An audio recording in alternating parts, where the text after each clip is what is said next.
과거에 사진기 하나 내고 영상 하나 찍으려면 얼마나 비싼 거 있었어야 됐습니까? 그런데 이 문제를 해결한 것이 뭡니까? 치열한 경쟁 속에서 선택받기 위해서 노력한 비즈니스가 이 문제 해결했습니다. 비즈니스가 이 문제 해결했습니다. 그런데 본질적으로 사랑하는 경영자 여러분, 경쟁은 악한 것입니까? 독일 교육, 김누리 교수님이 독일 교육에 대해서 그렇게 칭송 비슷하게 하시는데, 국제학업 성취도 평가를 보면 독일과처럼 독일의 교육이 정말 이렇게 협력이 증가되고 독일에 있는 사람들은 유토피아라도 된 겁니까? 그러면 독일의 범죄 문제라든지 이민 문제라든지 독일의 빈민의 문제라든지 그런 건 다 해결됐어야 맞겠죠. 다 옳은 것은 아니죠. 특별히 피사이죠. 학력평가죠. 2003년 대비 2022년이 수학 점수, 읽기 점수, 과학 점수 다 떨어졌습니다. 다 떨어졌어요. 그러니까 미래 세대에 대한 걱정이 지금 있습니다. 독일 집권당도 이 문제에 대해서 가지고 있어요. OECD 교육국장 안드레아 슈레이어는 이런 표현을 했습니다. 독일에 거주하는 부모는 대부분 유치원과 어린이집에서 학습하는 것을 반대한다. 과도한 경쟁을 야기할 수 있기 때문이다. 이러한 경향은 초등학교에도 이어져서 4학년 때 OECD 다른 국가보다 읽기 시간이 30%나 적다. 그러니까 독일의 미래 사회에 있어서 전 세계적으로 리딩 컴퍼니, 리딩 해낼 수 있는 사람들이 나타날 가능성이 줄어든다. 이렇게 이야기를 하는 겁니다. 경쟁 안 하면 참 좋겠죠. 경쟁 안 하면 참 좋겠고, 모두가 빈곤하지도 않고 어렵게 살지도 않고 행복하게 살면 참 좋겠습니다. 저도 그런 나라가 오면 좋겠습니다. 저는 종종 이렇게 정부 청사 앞에 가가지고 빈곤 철폐의 날, 모두가 다 똑같이 잘 살자, 어려운 사람 없게 하자, 굶어 죽는 사람 없게 하자, 그거 박수 쳐드립니다. 그런데 한 단계만 저 들어가 보면 정말 빈곤을 퇴치하고 전 세계의 풍요를 책임지고 있는 일은 누가 합니까? 도대체 부가가치는 누가 만들어내고 있는 겁니까? 이 앞에 가서 시위하는 거 필요한 일입니다. 운동도 해야죠. 필요한 일입니다. 그런데 제 경험은, 저는 종종 캄보디아 빈민촌을 갑니다. 가서 여기 가보시면 이쪽이 시엠립이 있고요. 푸놈펜이 있습니다. 푸놈펜 안쪽으로 들어가 보면 톤레샵호라고요. 캄보디아 중심을 흐르고 있는 강이고 중간에 호수가 아주 넓게 있습니다. 여기는 뭘로 유명하냐면 앙코르와트. 12세기 13세기에 아주 멋진 그 앙코르와트, 여러분 사진 보셨을 겁니다. 영화 둠스 레이더입니까? 아무튼 그 게임을 영화한 그 작품의 배경으로 나오기도 했죠. 여기 가보면 이른바 깜퐁톰이라고 그래서요. 깜퐁플럭, 그래서 깜퐁 지역의 빈민가라고 해서 이 지역이 있습니다.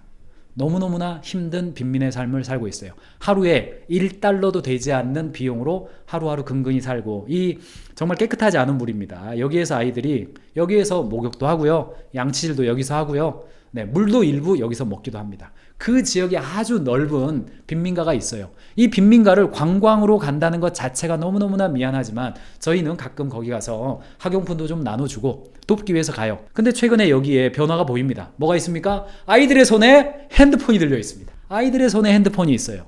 여러분들, 이 깜퐁플럭의 삶을 변화시키는 것이 정말 어떤 자선단체 혹은 어떤 그 경쟁은 유익하지 않다라고 해서 하는 어떤 그 정부의 개입, 이런 겁니까? 아니면 스마트폰 누가 개발했습니까? 이런 겁니까? 하나 더 보여드리죠. 저는 올해도 갑니다. 여기를 벵골만 지역이라고 그러죠. 왼쪽으로는 인도가 있고요. 북쪽으로는 방글라데시가 있고 오른쪽으로는 미얀마가 있습니다. 요쪽이 인구, 정치, 외교, 경제, 사회, 문화적으로 굉장히 어떤 그 이슈가 되는 그런 지역입니다. 종교적 갈등, 국가 분쟁 엄청나게 많아요. 여기 가보면 여기 서벵갈이죠. 요 정도가 캘커타가 있습니다. 캘커타에서 서벵갈 지역으로 가면 이 하류로 내려오는 겐지스강 하류, 벵골만 지역이죠. 여기에 역시 빈민가가 있습니다. 저는 코리아입니다. 여기 벌써 7번째, 올해 가면 7번째를 갑니다. 여기 배 타고 갑니다. 북도 칩니다. 요 배 타고 갑니다. 이게 제 아내님 여기 있네요. 부채춤도 합니다. 가서 아이들을 도와요. 아이들을 돕습니다. 가서 그래도 좀 이렇게 빵도 나눠주고, 가지고 갔던 학용품도 좀 나눠주고, 애들 교육도 일부 해주고 그렇습니다. 춤도 추고 노래도 부르고 이렇게 애들 모으려고 저도 상쇄 좀 합니다. 상쇄 돌립니다. 거기 가서. 그런데 최근에 변화가 보이죠. 뭐가 들려있어요? 그들 손에 스마트폰이 들려있어요. 그들에게 대형 박물관 안에 있는 물건을 볼 수 있게 해주고, 그들에게 책을 볼 수 있게 해주고, 그들이 영어를 배울 수 있게 해주고, 그들이 역사를 알게 해주고, 정치를 알게 해주고, 자신의 의견을 누군가에게 표현할 수 있게 해주는 것, 그들에게 빵을 줄 뿐 아니라 지식을 늘리게 해주고 교육을 하게 해주는 것은 과연 누굽니까? 스티브 잡스 할아버지는 경쟁을 어떻게 생각했습니까? 치열하게 경쟁했죠. 최고들만 모으게 했죠. 경우에 따라서 you fire, 날려버린 사람입니다. 스티브 잡스 손에 들려있던 이 스마트폰. 이 스마트폰 안에 뭐가 있습니까? 동영상, 화상회의, GPS, 디지털 기계, 녹음기기, 의료정보, 음악, 사전, 게임, 카메라, 학습에 관련된 모든 것들이 이 안에 담겨져 있어요. 그거 출시 당시 가격으로 비교해서 오늘날로 환산을 하면 무려 90억 원이나 되는 값어치가 담겨져 있는 폰이 이 스마트폰입니다. 100억 원도 넘을지도 몰라요. 과거에 사진기 하나 내고 영상 하나 찍으려면 얼마나 비싼 거 있었어야 됐습니까? 그런데 이 문제를 해결한 것이 뭡니까? 치열한 경쟁 속에서 선택받기 위해서 노력한 비즈니스가 이 문제 해결했습니다. 비즈니스가 이 문제 해결했습니다. 자, 그 안에 담겨져 있는 구글 어떻습니까?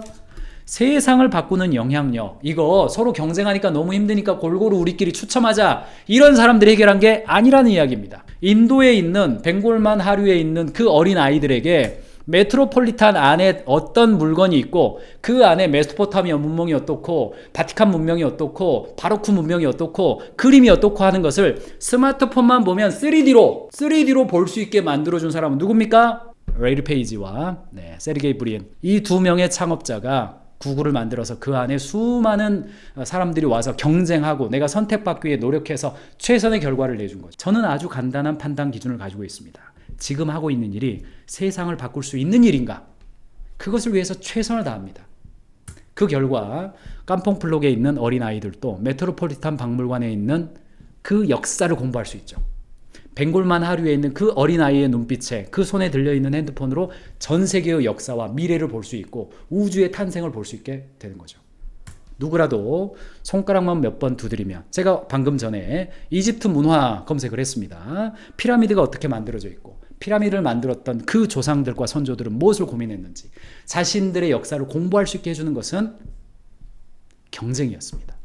비즈니스를 통해서 역사를 바꿔내겠다, 사람들을 풍요롭게 하겠다라는 결심이었죠. 성취욕구를 불러일으키는 경쟁. 제가 좋아하는 책 중에 하나님을 영화롭게 하는 비즈니스, 하영비라고 불리우는데 아주 작은 소책자입니다. 종교적인 냄새가 살짝 납니다만 그냥 무시하고 읽어주시기 바랍니다.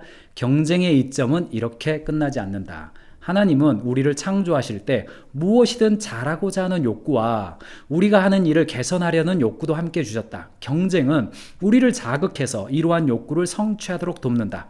다른 이들이 잘하는 것을 보면 자연히 나 자신도 잘하고 싶어진다. 경쟁이란 우리가 자신의 능력을 테스트하고 어떤 일을 다른 일보다 더 잘할 수 있는지 깨닫고 그에 대한 대가를 받는 한 가지의 제도이다. 양질의 상품이나 노동력을 제공하는 사람이 양질의 보답을 받을 때 경쟁 제도가 효율적으로 돌아간다. 우리는 경쟁을 통해 사회에 긍정적으로 공헌하는 각자의 역할을 발견할 수 있다. 그리하여 서로에게 유익을 주는 섬김의 방식으로 그 역할을 수행할 수 있다. 이거를 쉬운 말로 재능 발견이라고 부르죠. 내 옆에 있는 친구와 빵을 한번 같이 만들어 봐야죠. 그가 잘 만드는지 내가 잘 만드는지. 내가 잘 만드는 거 됐다면 좀 멀리 가봐서 만들어 봐야죠. 그런데도 내가 잘 만들어요. 그러면 나는 빵집을 해야죠. 내가 땅을 파요. 경쟁해 봐야죠. 내가 잘 파요. 내가 그럼 땅을 파면 됩니다. 경쟁을 통해서 우리는 재능을 발견하고 다른 사람들에게 공헌하고 섬길 수 있는 방향성을 가질 수 있습니다.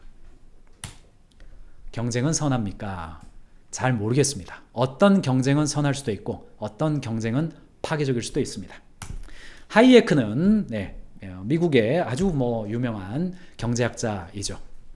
노예의 길이라고 하는 책에서 사회주의는 왜 실패하는가 라고 하는 담론에서 사유재산을 폐지하면 시장은 사라진다. 시장이 없으면 가격도 없다. 가격이 없으면 낭비와 비효율을 막을 수 없다. 사회주의 운동이 승리를 해도 사회 질서가 유지되지 못하는 이유가 여기에 있다. 사회주의 운동은 20세기 초반에 여러 국가에서 실험되었습니다. 그런데 몇십 년이 지나서 수많은 학살로 끝나버리거나 아니면 개혁개방 정책으로 바뀌었죠. 비즈니스의 경쟁은 나를 이기는 경쟁입니다. 우리나라도 독점금지법이라고 있습니다. 경쟁은 힘들다라고 하는 정부에서 법을 만드는 사람들조차도 독점하지 말아라, 경쟁이 촉진돼야 된다라고 독점금지법이 있어요. 핵심 내용이 무엇입니까? 한 명의 사업자가 시장 점유율이 50% 이상 되거나 3개 이하의 사업자가 시장 점유율이 75% 이상인 경우는 시장 지배적 사업자로 추정하고, 다만 시장 지배적 사업자의 판단은 시장 점유율 기준 외에도 진입 장벽의 존재의 정도, 경쟁 사업자의 상대적 규모 등을 종합적으로 판단한다. 그래서 시장 지배적 사업자가 되면 상품의 가격이나 용역의 대가를 부당하게 결정 유지하는 행위를 감독하겠다. 상품의 판매, 용역의 제공을 부당하게 조절하는 행위, 다른 사업자의 사업 활동을 부당하게 방해하는 행위, 새로운 사업 경쟁자의 참가를 부당하게 막는 행위, 부당하게 경쟁 사업자를 배제하기 위해서 거래하거나 소비자의 이익을 현저히 저하할 우려가 있는 행위, 이런 거 공정거래위원회에서 감독하겠다. 경우에 따라서 검찰에 고발하겠다. 관리합니다. 우리나라는 정부에서 공식적으로